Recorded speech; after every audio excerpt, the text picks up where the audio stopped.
Boa noite, seja bem-vindo, seja bem-vinda a mais uma Escola da Palavra. Às quintas-feiras, a Escola da Palavra tem tido como alvo de estudo a Cristologia, a vida cristocêntrica. Nossos estudos são baseados na teologia sistemática de Luiz Berkoff e nós convidamos você a participar dessa aula com muita alegria, com muita energia, com muito desejo de aprender e com o desejo, acima de tudo, de aprender mais da palavra do Senhor para que nós possamos crescer juntos na graça e no conhecimento de nosso Deus. Hoje nós vamos continuar falando, na verdade, sobre o estado de exaltação do nosso Senhor Jesus. Nós temos estudado esse tema há algumas semanas. Na semana passada, nós falamos sobre o estágio de exaltação, a ascensão de Jesus. Falamos sobre ressurreição, depois sobre a ascensão e, por último, sobre o estar assentado à destra de Deus, que foi o tema da última quinta-feira. Hoje nós vamos continuar falando do último estágio do estado de exaltação de nosso Senhor Jesus. Vamos falar sobre a volta física de Jesus. Antes, porém, é muito importante que nós comecemos essa aula orando ao nosso Deus, para que Ele abra as nossas mentes, abra os nossos corações e nos dê o conhecimento de Sua palavra. Vamos orar juntos? Senhor, muito obrigada pelo privilégio de estarmos aqui aprendendo mais de Ti, conhecendo mais da Escritura, lendo a Tua palavra e ouvindo a Tua voz. Ó Senhor, que a Tua graça seja conosco e que o Teu Espírito Santo nos ilumine durante esta aula. E que tudo que nós conversemos aqui, que tudo que nós estudarmos aqui, que seja para a honra e glória do Teu nome e para o crescimento do Seu reino. Em nome de Jesus. Amém. A volta física de Jesus. Esse tema geralmente causa um certo tumulto, uma certa preocupação, uma certa ansiedade, porque tantas pessoas falam tantas coisas sobre a volta de Jesus. Como é que a gente fica nesse meio? A gente fica com a Bíblia, com a palavra de Deus, que é a nossa única regra de fé e de prática. Muitas teorias existem, muitas suposições são levantadas, mas a gente sempre se volta para a palavra de Deus, porque é na palavra de Deus que nós encontramos a resposta para todas as nossas questões. É muito bom ter você aqui nessa noite, você que já está se identificando aqui no chat, você que está cumprimentando os demais irmãos. Eu quero te fazer um convite, manda o link desse vídeo para os seus irmãos, para os seus amigos, para que outras pessoas possam assistir essa aula junto conosco. Tá bom? Combinado assim? E não esqueça de curtir o vídeo também, tá? Isso ajuda bastante a divulgação do nosso canal. Vamos falar sobre a volta de Jesus. Como eu disse, essa é a última fase, né? O último estágio do estado de exaltação. Nós falamos sobre a ressurreição, falamos da ascensão de Jesus, falamos sobre a sessão de estar assentado à direita de Deus e hoje nós vamos falar sobre a volta física. Eu quero que você abra sua Bíblia em Mateus 16, 27 e também em Atos 10, 42. São dois versículos com os quais a gente vai começar a conversa de hoje à noite, tá bom? Atos 10, 42 e Mateus 16, 27. Vamos começar por Mateus? Mateus 16, 27 diz assim: porque o Filho do Homem há de vir na glória de seu Pai com os seus anjos, e então retribuirá a cada um conforme as suas obras. Mateus 16, 27, o próprio Jesus falando de sua vinda. Em Atos 10, 42, nós temos o seguinte texto: e nos mandou pregar ao povo e testificar que ele é quem foi constituído por Deus, juiz de vivos e de mortos. Esta é uma fala de Pedro.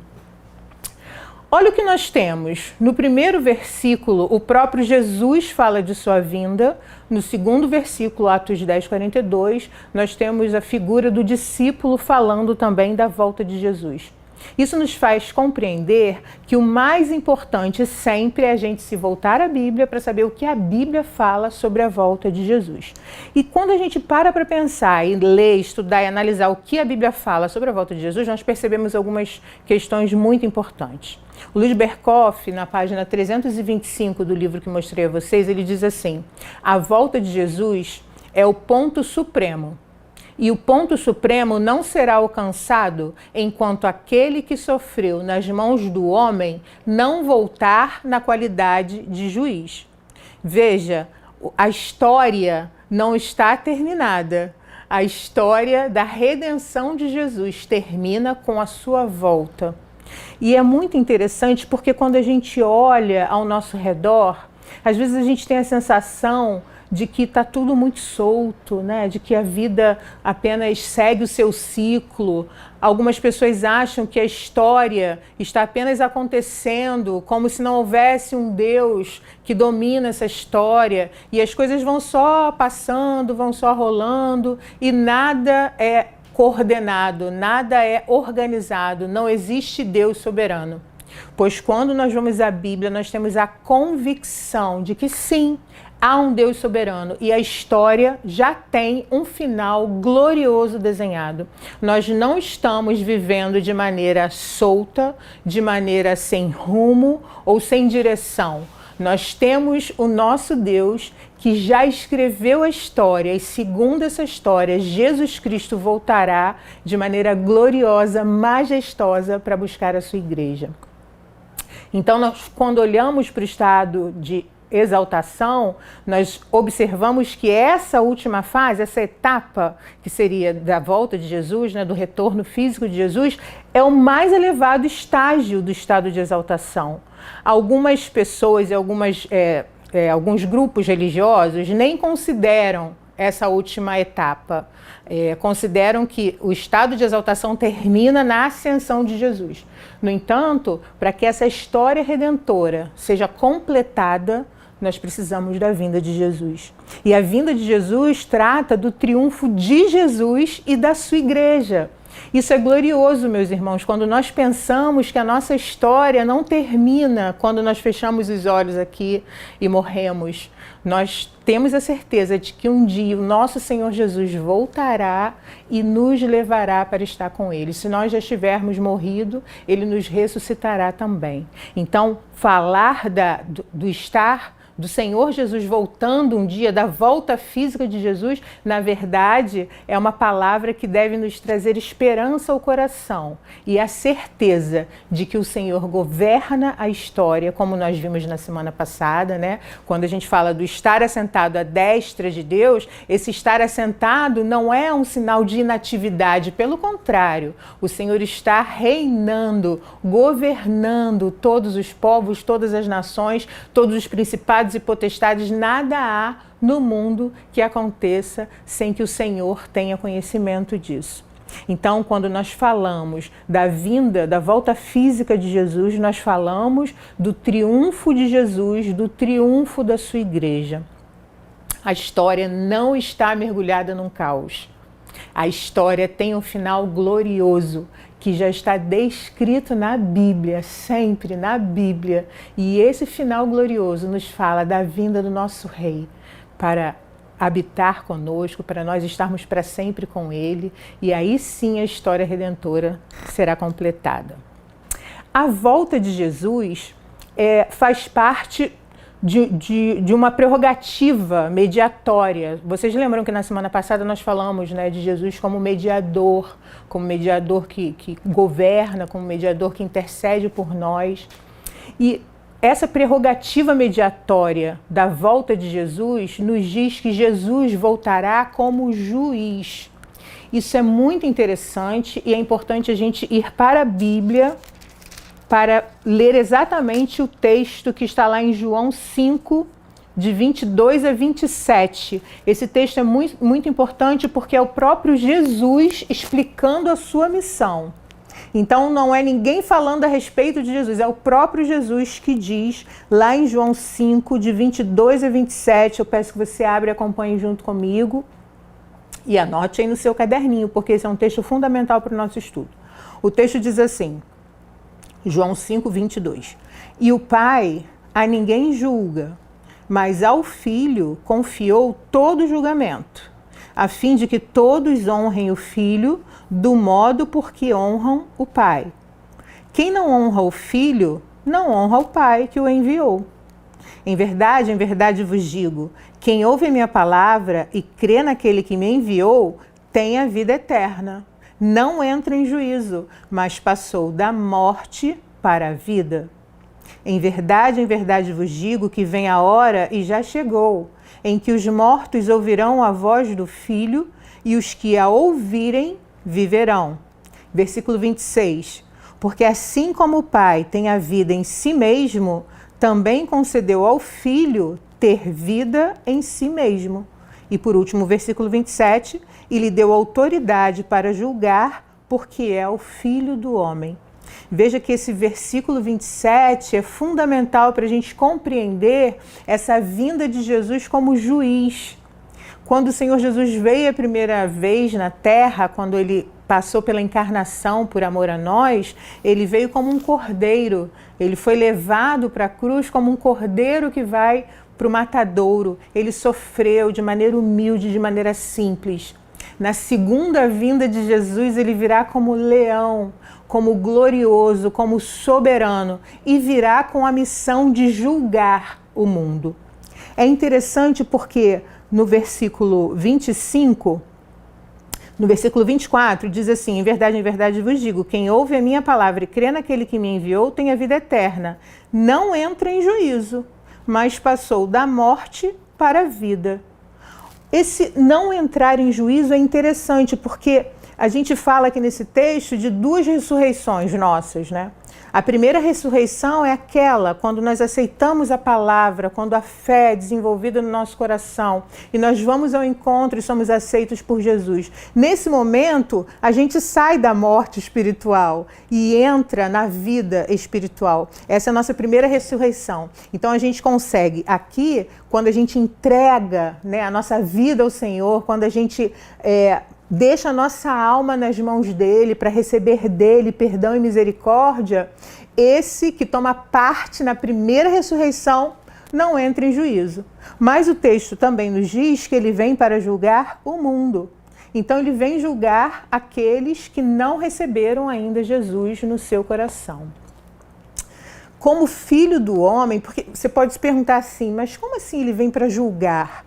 Esse texto fala de duas entregas, duas obras do Pai destinadas ao Filho, que são muito importantes a gente compreender. Ressuscitar os mortos e pronunciar juízo. São as duas maiores obras que o Pai ordenou e atribuiu ao Filho.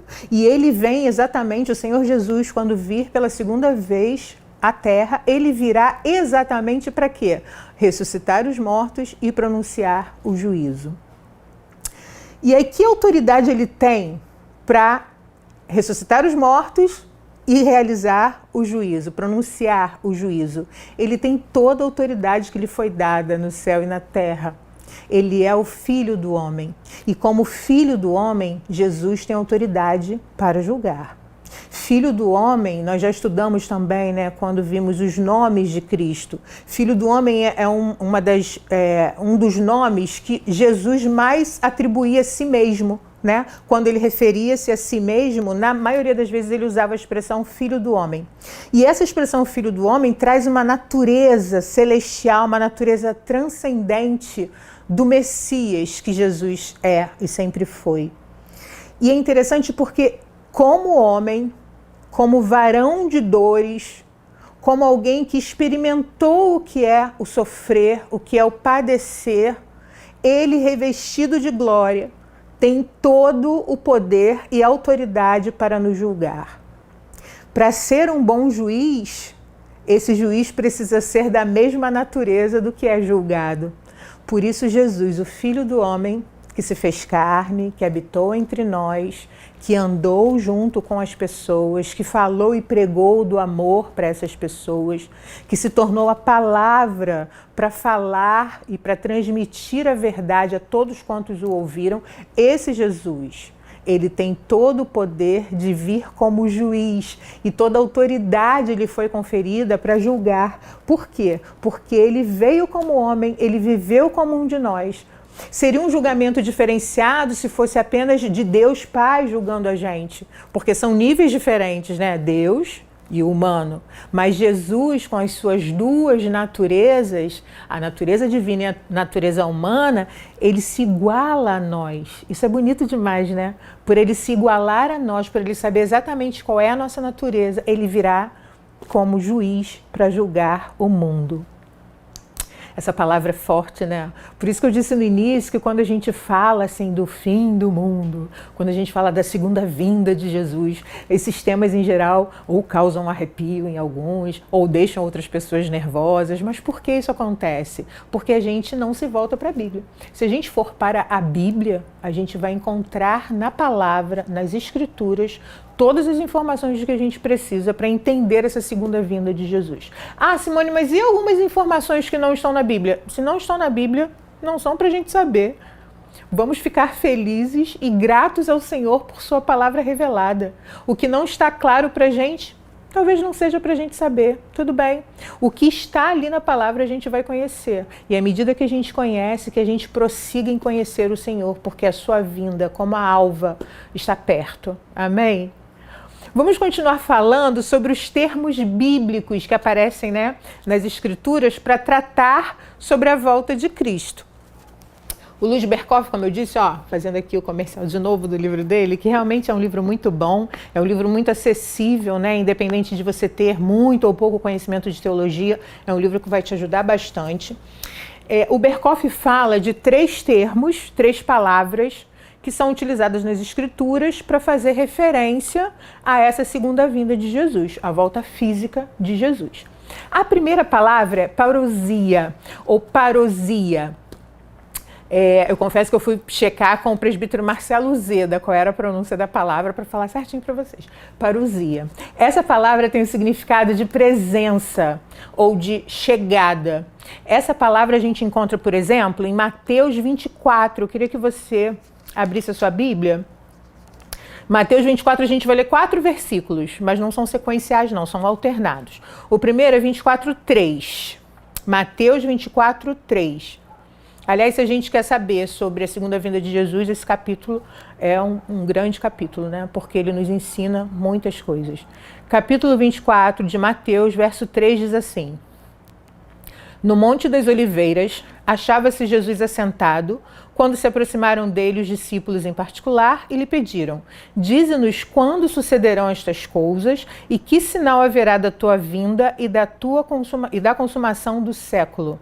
Olha a pergunta, olha o pedido, né, dos discípulos. Dize-nos quando sucederão estas coisas e que sinal haverá da tua vinda e da consumação do século. E aí o versículo seguinte diz assim: E ele lhes respondeu: Vede que ninguém vos engane. E aí ele começa a falar sobre as possibilidades de pessoas vindo enganar, como essas pessoas viriam enganar, que tipo de informações falsas poderiam ser dadas, que poderiam tirar os discípulos do caminho correto, que é a palavra de Deus.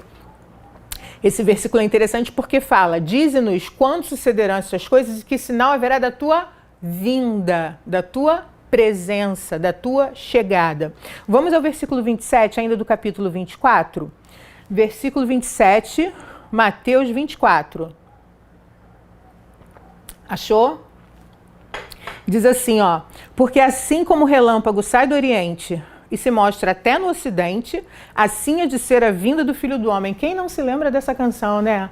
Antiga, quando era criancinha a gente cantava: Porque assim como um relâmpago que sai do Oriente e se mostra no Ocidente, assim é de ser a vinda do Filho do Homem. Esse versículo também fala da vinda, da parousia, a vinda, a chegada de Jesus. Tem mais um versículo ainda no capítulo 24, que é o versículo de número 37. Diz assim: Pois assim como foi nos dias de Noé, também será a vinda, a parousia do Filho do Homem, a chegada do Filho do Homem. E o último versículo nesse capítulo que eu gostaria de compartilhar com vocês é o versículo 39. Mateus 24, 39.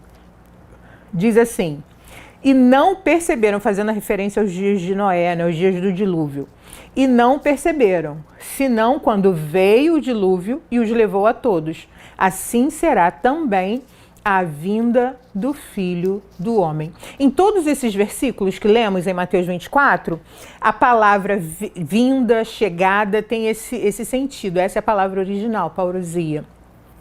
E aqui o que a gente percebe é que essa vinda tem a ver com a presença de Jesus. Guarda essa informação porque nós vamos usá-la em aulas posteriores. Tem ainda um texto que eu gostaria de ler lá em 1 Tessalonicenses 2:19, em que a palavra também tem esse sentido de parousia. Parousia. Diz assim, 1 Tessalonicenses 2:19, pois quem é a nossa esperança, ou alegria, ou coroa, em que exultamos na presença de nosso Senhor Jesus em sua vinda? Não sois vós? Em 1 Tessalonicenses 3, de 11 a 13, o texto diz assim, ora, o nosso mesmo Deus e Pai e Jesus, nosso Senhor, dirijam-nos o caminho até vós, e o Senhor vos faça crescer e aumentar no amor uns para com os outros e para com todos, como também nós para convosco, a fim de que seja o vosso coração confirmado em santidade, isento de culpa, na presença de nosso Deus e Pai, na vinda de nosso Senhor Jesus, com todos os seus santos. Parousia, vinda, chegada de Jesus. Esse é o primeiro termo que a gente encontra na Bíblia, e o que mais a gente encontra, na verdade, que fala sobre a volta de Cristo. Fala da volta de Cristo como presença, como chegada. A gente tem uma segunda palavra, e talvez essa seja mais conhecida, até porque ela nos remete diretamente a um livro da Bíblia. A segunda palavra, o segundo termo bíblico utilizado para se referir à volta de Jesus é Apocalipsis. Essa palavra significa revelação. A gente sabe que o livro de Apocalipse significa revelação. A palavra Apocalipse significa revelação. E o que tem a ver revelação com a volta de Jesus, com a volta física de Jesus? Duas informações importantes. Esse revelação significa que a volta de Jesus será um ato revelador dele. O Senhor Jesus será revelado através da sua vinda. E a segunda informação interessante que nos traz aí essa palavra revelação, esse sentido de revelação de Apocalipse é: desvendará a glória e majestade de Jesus Cristo. Então a vinda de Jesus não só revelará Jesus tal como ele é, mas também revelará a sua glória, o seu poder, a sua soberania, a sua majestade. Pensar na volta de Jesus é pensar nessa revelação, é pensar nessa chegada, nessa presença revelada que estará conosco. Nós temos dois textos. O primeiro fica em 1 Pedro 1:7. Você pode abrir comigo? 1 Pedro 1, verso 7. Diz assim, ó. Para que... O verso começa lá no 3, né? Esse assunto aqui do qual Pedro fala com a igreja, começa lá no verso 3. E aí no verso 7 ele diz, para que... Vamos começar no 6. Nisso exultais, embora no presente, por breve tempo, se necessário, sejais contristados por várias provações, para que, uma vez confirmado o valor da vossa fé, muito mais preciosa do que o ouro perecível, mesmo apurado por fogo, redunde em louvor, glória e honra na revelação de Jesus Cristo. Nesse texto, nesse versículo 7, a palavra revelação no original é Apocalipsis. E eu preciso ler os versículos seguintes. Olha que coisa linda. Redunde em louvor, glória e honra na revelação de Jesus Cristo, a quem, não havendo visto, há mais, no qual, não vendo agora, mas crendo, exultais com alegria indizível e cheia de glória, obtendo o fim da vossa fé, a salvação da vossa alma. Deus seja louvado. Meu irmão, minha irmã, parênteses aqui no nosso tema. Às vezes a gente sofre demais, a gente passa por provações e por privações aqui no mundo, e a gente acha às vezes que Deus se esqueceu de nós. O texto nos diz que nessas provações nós louvamos o nome de Deus. A gente tem aqui a dor, a gente tem por um breve tempo, a gente é contristado por um breve tempo, só que essa tristeza, essa dor ela tem um valor incrível, porque ela confirma o valor da nossa fé. E essa fé, ela vai redundar em louvor e glória na revelação de Jesus Cristo. Então não desanima não, continua firme, continua constante na obra do Senhor, continua pedindo, orando ao Senhor, que o Senhor virá ao seu socorro. Mas entenda que esse tempo de provação é um tempo em que o Senhor trabalha conosco e através de nós para manifestar a sua glória. Amém? Nós temos ainda o verso 13, ainda na primeira epístola de Pedro, no capítulo 1, verso 13, que diz assim, ó. O subtítulo dessa sessão do capítulo é A Santidade na Vida.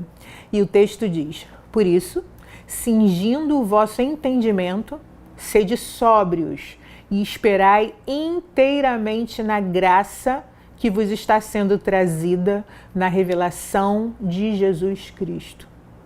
Esperai inteiramente na graça que vos está sendo trazida na revelação de Jesus Cristo. Aqui também a palavra revelação tem esse sentido original de Apocalipse. O que nós vemos aqui é que a gente precisa ser sóbrio e esperar inteiramente na graça que nos está sendo trazida na revelação de Jesus Cristo. Ainda sobre revelação, a gente tem um outro texto em 1 Pedro 4. E é interessante a gente ler esse texto também, versículos 12 e 13, que dizem assim: amados, não estranheis o fogo ardente que surge no meio de vós, destinado a provar-vos. Olha o que eu acabei de comentar, hein?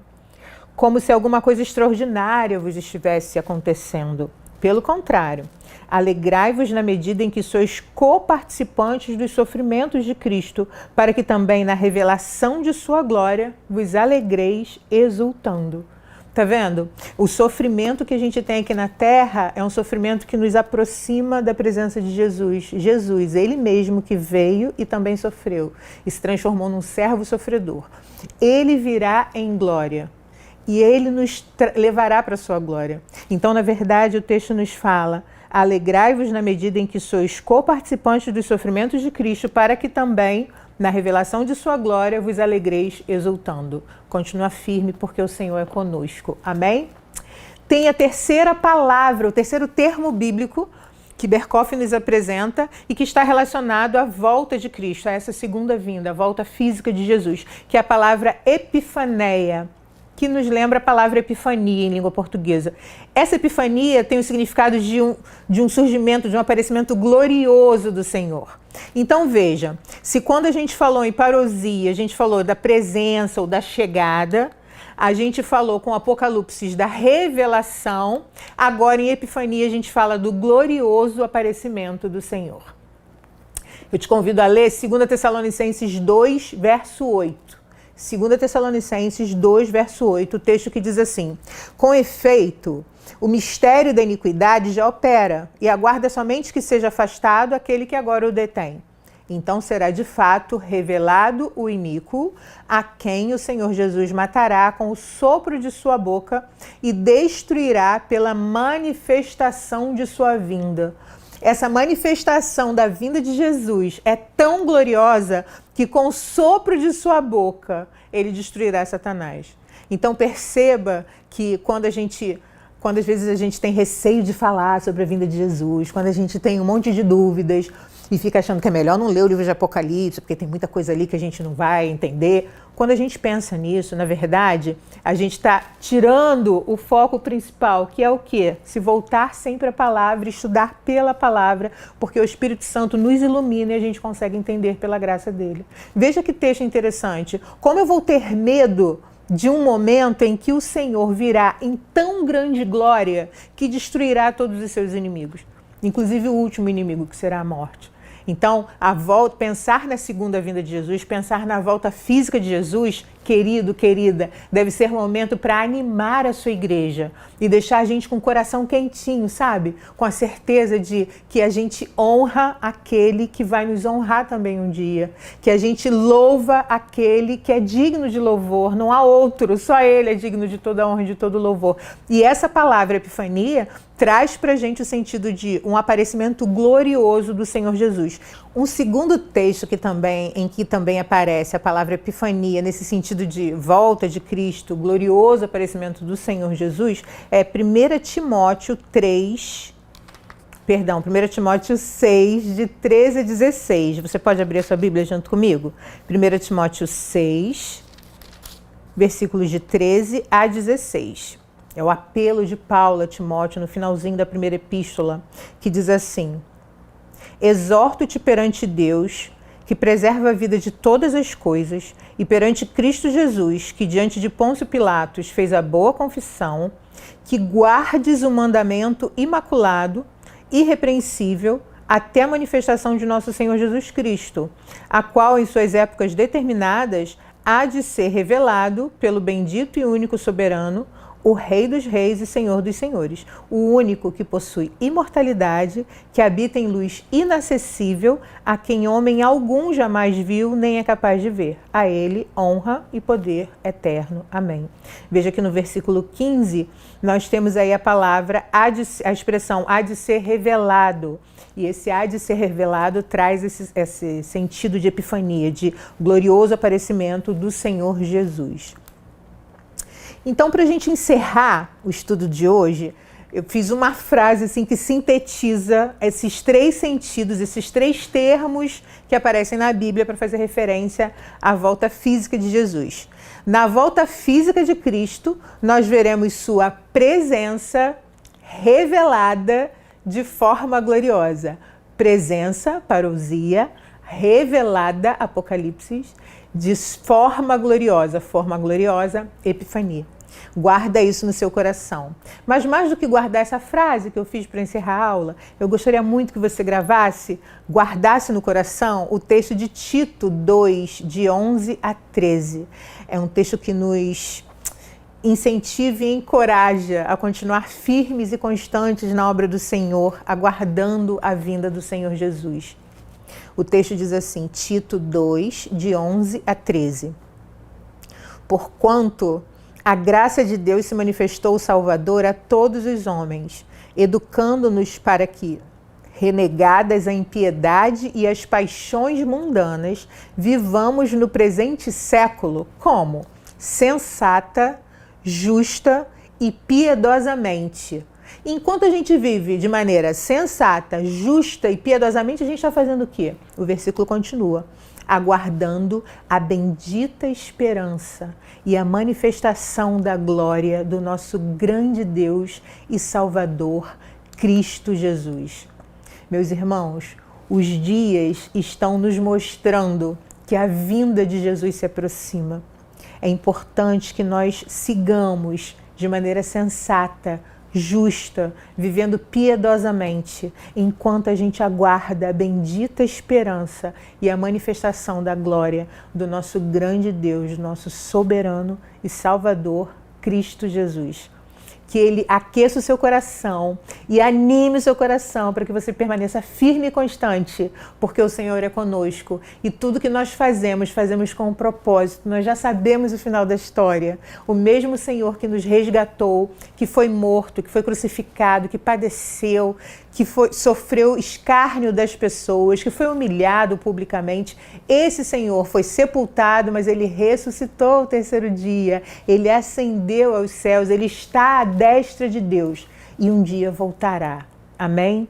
Não desanime, continue firme, confiando na palavra do Senhor, porque Ele é por nós. Eu quero convidar você a não deixar a gente, hein? Daqui a pouquinho começa o culto da Igreja das Américas e vai ser muito bom você estar conosco. Você sabe que nós temos agora os cultos presenciais às quintas-feiras também, né? É só fazer a sua inscrição e vir conosco. Estaremos juntos adorando o Senhor aqui na casa, seguindo todos os protocolos de segurança, mas juntos, né? A gente se olhando, isso é muito importante. Se você não se inscreveu para esta semana, faz a inscrição para a próxima. E você pode ainda hoje, mesmo sem ter feito a inscrição, assistir pelo YouTube, pelo Facebook a transmissão. Mas não assista só ao culto, não. Preste culto ao Senhor também, porque só Ele é digno de toda a honra, de toda a glória, de todo o louvor. Foi muito bom estar aqui com você hoje e a gente se vê na próxima semana, se Deus assim permitir. Fique com Deus.